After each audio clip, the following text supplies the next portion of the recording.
2023년 새해가 밝았습니다. 새해 복 많이 받으시고요. 올해 첫 컨텐츠로 선택한 건축 작품은 루브르 박물관입니다. 루브르 박물관을 처음 방문한 것은 1992년 여름이었습니다. 그 이후 2018년 밤에 잠깐 들렀고 올해 여름에 세 번째로 다시 방문했습니다. 그런데 무슨 운명인지 이번에는 맘먹고 찍은 루브르 사진을 다 도둑맞고 말았네요. 남은 것은 스마트폰으로 찍은 모나리자와 부족한 루브르 박물관 사진밖에 없네요.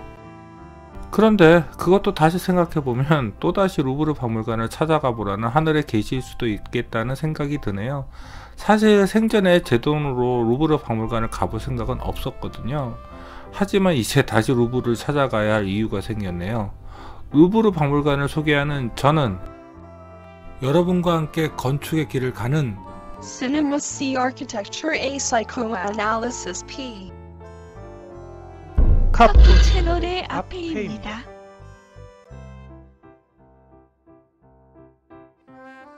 루브르 박물관은 그냥 파리의 중심에 위치하고 있습니다. 나폴레옹 3세 때 파리 도시계획을 완전히 방사형으로 바꾸면서 그렇게 중심에 위치가 된 것인지 원래부터 그런지는 모르겠네요. 어쨌든 이렇게 파리 가운데로 가시면 여기에 바로 루브르 박물관이 있습니다. 루브르 박물관은 메트로로 갔습니다. 숙소가 파리 북역 쪽에 있어서 저는 샤틀레역에서 내려 루브르 박물관의 동쪽에서 접근했습니다. 이쪽으로 온 이유는 루브르 동쪽에 새롭게 들어선 건축들 때문입니다. 여기에 복원된 아르누브 스타일의 사마리탄 백화점도 정말 볼만하지만 새롭게 증축된 백화점 건물은 사나가 2021년 설계한 작품이고 여기도 조금만 더 북쪽으로 올라가면 안도 다다오가 복원에 관여한 파리 상업거래소도 있습니다. 사실 루브르 답사를 갔을 때 파리에 있는 시간이 길지 않아서 루브르 보고 하루에 사마리탄과 파리 상업거래소까지 보느라 힘들어서 죽는 줄 알았습니다. 루브르 박물관 전체 외부를 보여드려야 하는데 워낙 커서요. 일단 이렇게 일부밖에는 못 보여드리네요. 크기는 정말 엄청 크더라고요. 여기는 북측 측면이고요. 여기는 동측입니다. 그런데 루브르 박물관 외관은 지금 보니 고대 그리스의 페리몬트까지 있네요. 그런 의미에서 역시 이탈리아의 르네상스 건축이 유럽 본토로 건너가서 자리 잡은 것이 바로크라는 의견도 일리가 있는 것 같습니다. 이쪽은 남측 측면입니다. 저는 이쪽으로 해서 루브르 박물관을 들어갔거든요. 여기도 그리스 또는 로마 건축의 페디먼트가 확실히 보이고 여기 인면에서도 르네상스의 매너리즘에서 볼 수 있는 창과 벽 기둥들이 보이네요. 자, 그럼 이제부터 루브르 안으로 들어가 보겠습니다. 정말 여기에 세세하게 외부 사진도 많이 찍어 두었는데 스마트폰 사진밖에는 못 보여드리게 되어서 많이 아쉽네요. 이쪽으로 들어가시면 우선 정방형의 궁정이 나옵니다. 이 남측 측면의 문은 크기만 하지 뭐 특별한 건 없네요. 저 안쪽으로 보이는 것이 정방형의 궁정입니다. 제가 답사를 간 날은 여기서 무슨 방송을 하는 것인지 공사를 하는 것인지 가운데 코트야드 안에는 들어갈 수 없게 철망들이 쳐져 있었습니다. 정방형의 궁정에서 이제 루브르의 유리 피라미드로 가는 입구는 바로 저기입니다. 그리고 정방형 궁정을 둘러싼 루브르 건물은 고대 이집트와 그리스, 로마 유물들을 전시해 놓은 실리관입니다. 이제 그 유명한 피라미드 루브르로 가보겠습니다. 아까 전 말한 입구로 나가면 바로 보입니다. 정방형 궁정에서 나오는 입구에서 바라본 유리 피라미드이고요. 좀 더 나와서 바라본 유리 피라미드입니다. 이 유리 피라미드를 에펠탑을 세울 때처럼 그렇게 많이 반대했다고 하더라고요. 프랑스 전통 건축의 중심인 루브르 박물관 한 중심에 저런 현대적인 건물을 세운다는 것이 말이 안 된다고요. 하지만 지금은 그 어느 누구도 이 유리 피라미드에 대해서 토를 다는 사람이 없을 것입니다. 이 역시도 모더니즘 건축의 새로운 전통이 되었으니까요. 그런데 이상하게 사람이 없어 보이죠? 아직 코로나 엔데믹이 되지 않은 것일까요? 설마요. 이날 아침 첫 번째 타임을 예약하고 갔거든요. 이른 아침이지만 이렇게 사람들이 많이 줄 서고 있더라고요. 그것도 좀 섭한 것이 있었는데요. 2018년에 갔을 때는 밤에도 이렇게 유리 피라미드 주변에 다 분수가 작동되고 있었는데 지금은 대낮인데도 분수가 작동이 멈춰 있더라고요. 2018년 밤에 루브르를 들른 것은 낮에 루브르를 갈 시간도 없었지만 유리 피라미드가 밤에 어떤 모양인지 정말 궁금했거든요. 그런데 정말 밤에 가보았더니 보석처럼 보이더군요. 유리 피라미드 앞쪽에는 카루젤 개선문이 위치하고 있습니다. 2018년 밤에 잠깐 루브르를 들렀을 때 지하 주차장에서 올라갔을 때 보았던 유리 피라미드 앞쪽 지하 공간에 대한 모형입니다. 이 모형을 보니 카루젤 개선문을 중심으로 루브르 박물관 앞쪽의 지하 공간에 대한 많은 계획들을 가지고 있는 것처럼 보였습니다. 실제로 지금 유리 피라미드와 역 피라미드 그리고 카루젤 개선문 쪽으로 이어지는 지하 공간들이 들어가 있더라고요. 1992년에 처음 루브르를 갔을 때는 역 피라미드는 없었기에 그 지하 공간들이 언제 완성되었는지는 잘 모르겠습니다. 저기가 바로 역 피라미드의 위쪽입니다. 사실 이번 루브르 답사의 가장 큰 목적이 저 역 피라미드를 보는 것이었습니다. 앞에서 말한 것처럼 처음 루브르 답사 때도 두 번째도 역 피라미드를 보지 못했거든요. 유리 피라미드의 북쪽에 있는 곳이 리셜리에 관입니다. 여기에는 주로 프랑스 조각들과 함께 메소포타미아 지역의 유물들이 전시되어 있더라고요. 그리고 유리 피라미드 동측에 있는 실리관에는 프랑스가 이집트나 그리스 등의 다른 나라에서 훔쳐온 고대 유물들이 주로 전시되어 있습니다. 유리 피라미드의 남쪽에 있는 드논가는 회화 위주의 전시가 주입니다. 여기에는 훌륭한 이탈리아의 르네상스 미술품들이 있는데 아마 모나리자 정도만이 원래 프랑스 소유의 이탈리아 미술품이고 나머지는 나폴레옹이 약탈해 온 것입니다. 리슐리에 가는 코트야드 공간에 다 유리창을 채워 두었고 드논과는 반대로 그냥 코트야드 공간이 다 오픈되어 있네요. 이쪽은 들어갈 생각도 하지 못했는데 저의 연구실 선배가 제가 루브르 사진을 다 도둑 맞았다고 하니까 당신이 다녀왔을 때 찍은 루브르 사진을 제게 건네주었습니다. 그 사진들을 보다 보니 드논관의 코트야드 사진 한 장이 있더라고요. 유리 피라미드는 단순히 오브제로만 루브르 박물관에 존재하고 있는 것이 아닙니다. 루브르 박물관의 입장이 유리 피라미드에서 시작되고 유리 피라미드를 중심으로 각 전시장으로 동선들이 연결됩니다. 자, 그럼 유리 피라미드 안쪽으로 들어가 보겠습니다. 저기가 유리 피라미드로 들어가는 정면 입구입니다. 2018년에 갔을 때는 그 유리 피라미드 안에 거대한 불상 같은 것이 전시되어 있어서 그때 루브르를 갔었으면 더 멋진 사진이 나왔을지도 모르겠다는 생각을 했습니다. 올 여름은 엔데믹으로 파리도 관광객들로 북적북적 거리더라고요. 하지만 중국은 이때도 봉쇄 중이라서 별로 관광들을 많이 안 왔더라고요. 그들까지 왔다면 정말 복작복작 거렸겠죠. 유리 피라미드는 모두 673개의 유리 패널로 구성되어 있다고 합니다. 이 유리 피라미드의 유리는 특별히 제작되었다고 하는데요. 그것은 최대한 투명한 유리가 요구되었기 때문이랍니다.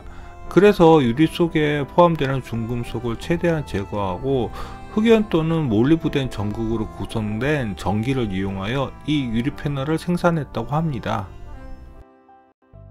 유리 피라미드를 들어가면 제일 먼저 눈에 들어오는 것은 지상에서 지하 공간으로 내려오는 회전 계단과 그 가운데 유압식 엘리베이터입니다. 기존 엘리베이터와 다르게 거대한 피스톤이 움직이는 저 엘리베이터가 모더니즘 건축의 기술을 상징하는 회전 계단과 결합되어서 이 유리 피라미드를 더 빛나게 만들지요. 유리 피라미드는 거의 다이아몬드에 가까운 평행 사변형의 유리 패널들이 똑같은 사이즈로 제작되어서 빈틈없이 저렇게 하나의 피라미드를 구성하고 있습니다. 이 유리 피라미드를 디자인한 이오밍 페이는 유리 모듈화에 극도로 집착한 건축가입니다. 그의 자행정신이 이런 장관을 연출해낸 거죠. 유리 피라미드에서 서쪽 지하 1층으로 가시면 역 피라미드가 위치하고 있습니다. 이쪽은 역 피라미드로 가는 쪽에서 유리 피라미드 쪽 공간을 바라본 것입니다. 사실 이 양쪽에는 기념품점이 즐비하고 있는데 그건 도둑맞은 제 사진 속에 있습니다. 이게 역 피라미드입니다. 저쪽이 루브르 박물관으로 가는 입구이고요. 저쪽은 지하철로 가는 길인 것 같은데 그쪽으로 오지 않아서 정확하지 않고요. 선배한테 받은 2012년의 사진을 보니 그때는 좀 이 공간들이 어둡게 느껴지더라고요. 선배가 사진을 좀 잘못 찍은 것일까요? 역 피라미드는 유리 피라미드와 동일한 구조적 논리로 지어졌습니다. 다만 지상에서 땅으로 거꾸로 놓여진 역 피라미드의 사각뿔 끝과 땅에서 솟은 작은 피라미드의 끝이 닿지 않는 저곳이 특별하게 보이지요. 영화 다빈치 코드에서는 저 작은 피라미드 아래에 예수님의 성배가 숨겨져 있다고 하는데 좀 황당한 설정이긴 합니다. 다시 유리 피라미드 아래의 공간으로 가겠습니다. 유리 피라미드의 아래의 공간은 진정한 루브르 박물관으로 들어가는 중심 공간이고 보통 루브르는 이쪽으로 진입합니다. 바로 저기입니다. 기둥으로 가려서 보이지는 않지만 저쪽 에스컬레이터로 올라가시면 티켓팅을 하고 전시장 안으로 들어갑니다. 그 에스컬레이터로 올라가시면 이 공간이 나옵니다. 이 입구 로비에서 아래로 들어가시면 고대 이집트 전시관이 나옵니다만 이왕 루브르를 왔으니 모나리자부터 봐야겠죠. 모나리자를 보시려면 이쪽으로 가시면 안됩니다. 모나리자는 두농관 쪽으로 가야 합니다. 두농관으로 가시다 보면 이렇게 작은 유리 피라미드 천장도 보이는데요. 저 유리 천장 밖에 보이는 건물이 두농관입니다. 그런데 저 말고도 많은 관광객들이 모나리자를 먼저 보러 두농관 쪽으로 오더라고요. 두농관을 오시면 먼저 이쪽으로 대부분 갑니다. 이쪽에는 바로 그 유명한 니케상이 있거든요. 아까 전 지하 공간에서 올라오면 이렇게 큰 복도가 나옵니다. 그리고 그 복도 끝에 2층 공간으로 올라가는 큰 계단이 나옵니다. 그리고 그 계단을 올라가시면 그곳에 바로 니케상이 전시되어 있습니다. 유럽은 1층을 0층으로 표시하기에 유럽에서 1층은 바로 2층이 됩니다. 두농관은 니케상이 있는 공간으로 올라가면서 본격적인 전시장이 펼쳐집니다. 1992년 왔을 때도 니케상 보고 모나리자 보고 비너스 찍고 이집트 유물 보고 루브르를 나왔던 기억이 나네요. 그런데 너무 옛날 기억이라서 정확하지는 않지만 그때는 이 공간이 아니었던 것 같은데요. 그것은 이 니케상에 있는 공간이 정말 멋지기 때문입니다. 그때 이 공간에 이렇게 멋진 천창이 있는지 정말 1도 기억이 안 나거든요. 다만 그때도 그렇게 전시처럼 보이지 않고 이렇게 이동 동선에 니케상이 위치했던 것은 분명합니다. 니케상의 정식 명칭은 사모트라케의 니케입니다. 사모트라케는 에게해 북쪽의 섬 이름이고 니케상은 거기서 발견된 것입니다. 니케는 승리의 여신으로 이 이름을 영어로 부르면 나이키가 됩니다. 예, 나이키 브랜드가 바로 니케 이름을 쓴 것이죠. 니케상에서 이쪽으로 이동하면 13, 15세기의 이탈리아 회화 전시장이 나옵니다. 여기 이탈리아 회화들은 제가 잘 모르겠더라고요. 그런데 다른 전시장보다 여기 전시장이 좀 덜 화려해 보이는 것은 저만의 생각일까요? 사실 여기 많은 이탈리아 회화는 나폴레옹이 이탈리아 침략 때 약탈한 것들이라고 하더라고요. 자, 이제 모나리자를 봐야겠죠? 모나리자가 있는 전시장은 특별하게 꾸며 놓았더라고요. 여기에는 모나리자만 전시되어 있는 것은 아닙니다. 그리고 이 전시장의 조명은 햇볕을 이용한 자연 간접 조명이더라고요. 처음부터 이런 간접 조명 시설이 되어 있는 것은 아니겠죠? 그런데 사실 모나리자만큼 유명한 작품이 베르노제의 가나의 결혼식이더라고요. 루브르 박물관에서 가장 큰 회화가 바로 이것이라고 하네요. 사진으로 봐서는 그렇게 큰 그림인 줄 몰랐는데요. 가나의 결혼식 반대편에 이렇게 모나리자가 걸려 있습니다. 그런데 솔직히 이 위치에서 본 모나리자가 얼마나 대단한 작품인지는 모르겠습니다. 중국인들이 없어서 평소 관광객보다는 숫자가 줄었지만 그래도 역시 모나리자 앞은 이렇게 붐비네요. 그런데 선배한테 받은 사진을 보니 10년 전에는 이런 인테리어가 아니더라고요. 코로나 팬데믹 기간에 새로 인테리어를 바꿨나? 모나리자와 가나의 결혼식 이외에도 많은 이탈리아 회화들이 전시되어 있는데 이 작품들이 가장 상급이라고 하네요. 하지만 모나리자와 가나의 결혼식 때문에 이 주변의 회화에는 관심을 가지기 힘드네요. 모나리자 전시장을 나와서 이쪽으로 가시면 특별한 경험을 하실 수 있습니다. 여기에 들어서면 지금 박물관의 루브르가 아닌 예전 절대 군주였던 프랑스 왕의 궁전이었던 루브르가 어떤 곳인지를 느낄 수가 있어서 좋았습니다. 이 공간의 양쪽에 전시되어 있는 그림들은 프랑스 회화들입니다.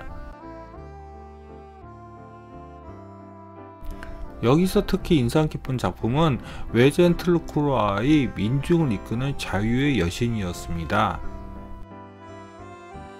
프랑스 회화 전시장에서 다시 니케상이 있는 쪽으로 가면 아폴로 갤러리가 나옵니다.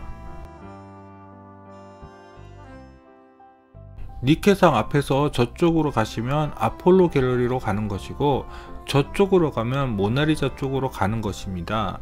루브르는 원래 요새로 착공되었는데 1672년 루이 14세가 베르사유 궁전으로 건너가기 전까지 궁전이 되기 위해서 계속 확장되었다고 합니다. 그런데 여기 갤러리에 아폴로라는 이름이 붙었네요. 루이 14세의 별명이 태양왕이라고 하니 아마 거기서 이 갤러리의 이름이 유래된 것 같습니다. 여기 벽과 천장을 가득 채운 장식, 즉 오너먼트와 회화는 전형적인 바로크 디자인입니다. 근데 여기서부터 문제 있네요. 어떻게 실리관으로 넘어갔고 그 과정을 다 사진기에 담아두었는데 사진을 도둑 맞아서 제 기억도 다 날아가 버렸네요. 그래서 이렇게 루브르가 궁전이었을 때 모습을 남겨둔 전시들이 슐리인지 드농인지 헷갈리게 되었습니다. 아참, 저 벽에 걸려져 있는 것이 테피스트리입니다. 옛날 서양 집들은 벽돌이나 돌로 건물을 많이 지었기 때문에 외벽에서 들어오는 냉기가 심해 저렇게 벽 쪽에 테피스트리를 걸어 놓아 냉기를 막았다고 합니다. 그리고 그 테피스트리에 저런 그림이나 무늬를 넣은 것은 덤이었고요. 하지만 그래도 추웠나 봅니다. 그래서 건물의 안쪽에 판자를 대기 시작했고 그 판자에다가 그림도 그리고 거울도 붙이고 조각도 하다가 이런 바로크 로코코 장식으로 발전이 되었습니다. 근데 진짜 여기는 루브르 어디지? 자, 이제 슐리관으로 넘어갑니다. 슐리에는 이집트 유물들이 지하와 1층에 많이 전시되어 있습니다. 워낙 오래간만에 루브르를 갔기에 지하에 이런 공간이 있는지는 몰랐습니다. 그런데 이게 예전 루브르 궁전의 흔적인 줄 알았더니 요새 시절의 루브르 유적인 것 같습니다. 그 요새 유적에서 지하로 실리관을 가면 이렇게 이집트 유적들을 참 무심하게 전시해 놓고 있습니다. 루브르의 많은 이집트 유물들은 나폴레옹이 이집트를 침공해서 거기서 약탈한 유물들입니다. 그래서 아직도 이집트에서는 이 유물들을 돌려달라고 계속 요구하지만 프랑스는 들은 척도 안 하네요. 이집트 유물들은 이쪽에 전시되어 있습니다. 예전에 루브르를 답사 갔을 때는 미이라가 참 많이 전시되어 있었는데 30년 만에 와보니 생각보다 미이라는 많이 안 보이더라고요. 대신 이런 석상들이 많이 보였습니다. 그런데 스핑크스는 왜 이렇게 많이 훔쳐왔는지 모르겠네요. 이쪽에 있는 기둥은 파피루스 목재 기둥을 모티브로 만든 돌기둥입니다. 이집트 전시장 반대쪽에는 그리스 유물 전시관이 있습니다. 그리스 유물 전시관은 딱 봐도 그리스 유물이 있을 것처럼 보이죠? 특히 아크로폴리스의 에렉테리온처럼 여성의 모습을 한 기둥들로 진입구를 장식한 것이 눈에 띄었습니다. 그리스 하면 역시 조각이죠. 고대 로마 조각들도 멋지지만 개인적으로는 그리스 조각들은 정말 오버 테크놀로지 같은 느낌이 든다니까요. 루브르에서 꼭 봐야 할 세 가지 중에서 마지막이 밀로의 비너스입니다. 근데 아직도 밀로의 비너스의 매력을 저는 잘 이해 못하겠네요. 저는 도리어 같은 전시장에 있는 벨레트리의 아테네가 더 끌립니다. 이제 슐리관에서 리슐리에관으로 천천히 넘어가 보겠습니다. 슐리관과 리슐리에관은 메소포타미아 유물들이 1층에 연결되어서 전시되어 있습니다. 그리고 리슐리에관에서 이 부분은 코르사바드 궁정이라고 해서 원래 하늘이 오픈된 코트야드였는데 지금은 유리 천장을 덮어서 내부처럼 사용하고 있습니다. 여기 메소포타미아 문명 유물들도 정말 열심히 사진 찍었는데 다 날려버려서 여기가 슐리관인지 리슐리에관인지 명확하지는 않네요. 이곳이 아까 전 말씀드렸던 코르사바드 궁정의 코트야드 안쪽에 구성되어 있는 메소포타미아 시대의 석조물들입니다. 이 유물들도 정말 거대하더라고요. 하지만 메소포타미아 전시장에서 제일 중요한 유물은 인류 최초의 법전이라는 하무라비 법전입니다. 수천 년은 넘은 유물인데 이렇게 오픈해서 전시해도 되나? 이 석조물 표면에는 빼곡하게 서령 문자들이 새겨져 있습니다.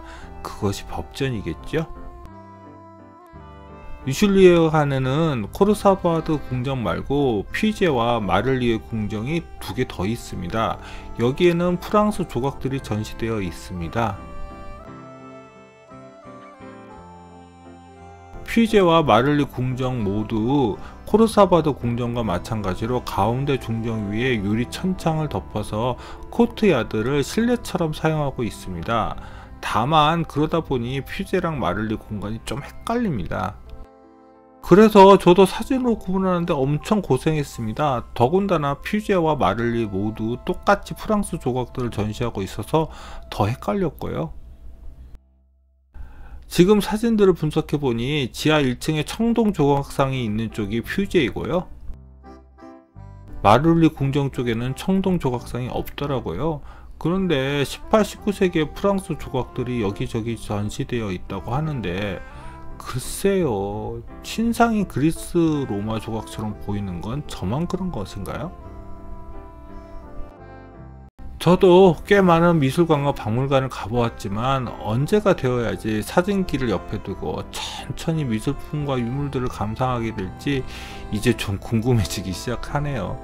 그러니 사진을 잃어보니 이 공간과 이 작품들에 대한 느낌까지 다 사라져 버리죠. 아참, 덤으로 이렇게 층이 나눠진 공간들을 휠체어로 타신 분들이 이동할 수 있도록 이런 엘리베이터도 설치되어 있더라고요. 사실 이런 휠체어용 엘리베이터도 우리나라에 없는 것은 아닌데 왜 프랑스 것은 더 멋있죠? 외제라서 그런가? 리슐리에관은 2층인지 3층인지 명확하게 기억이 나지는 않지만 피라미드 쪽으로 외부로 나갈 수 있는 발코니가 있고 카페도 있죠. 거기서 잠시 쉬는 것을 추천해 드립니다. 그 발코니에서 바라본 유리 피라미드입니다. 정말 이번 루브르 답사 때는 사진 많이 찍었는데 그걸 날리고 몇 장 안 되는 스마트폰 사진으로 간신히 컨텐츠를 만들게 되었습니다. 그럼 여기까지가 루브르 박물관에 대한 소개입니다. 그러나 세계 최초의 국립박물관을 이렇게 끝내는 게 좀 많이 아쉬워서 조금 더 이야기를 털어보겠습니다. 루브르 박물관 탄생의 배경에는 프랑스 대혁명이 있습니다. 전제군주인 왕의 궁전을 시민에게 돌려준다는 혁명의 정신이 작용한 것이겠죠. 앞에서 말씀드린 것처럼 처음 루브르의 시작은 궁전이 아니라 요새였습니다. 그러나 이후 확장을 통해서 루브르 궁전이 되었지요. 루브르 궁전의 확장에 가장 큰 기여를 한 건축가 중에 한 명이 바로 자크 르메시에르입니다. 그는 왕의 초대 건축가로서 정방형의 궁전을 계획했습니다. 즉 실리간이 그의 작품인 것이죠. 르메르시에와 함께 정방형의 궁전을 디자인한 건축가로 루이 르보가 있습니다.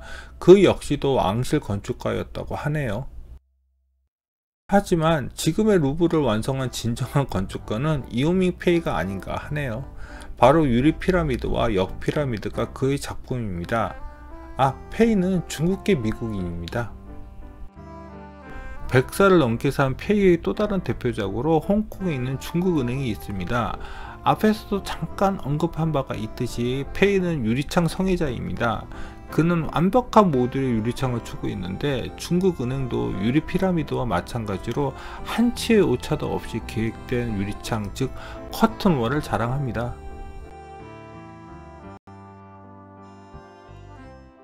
여기까지가 루브르 건축에 대한 알면 쓸데없는 잡다한 지식이고, 각 정시관의 명칭도 잠깐 살펴볼까요?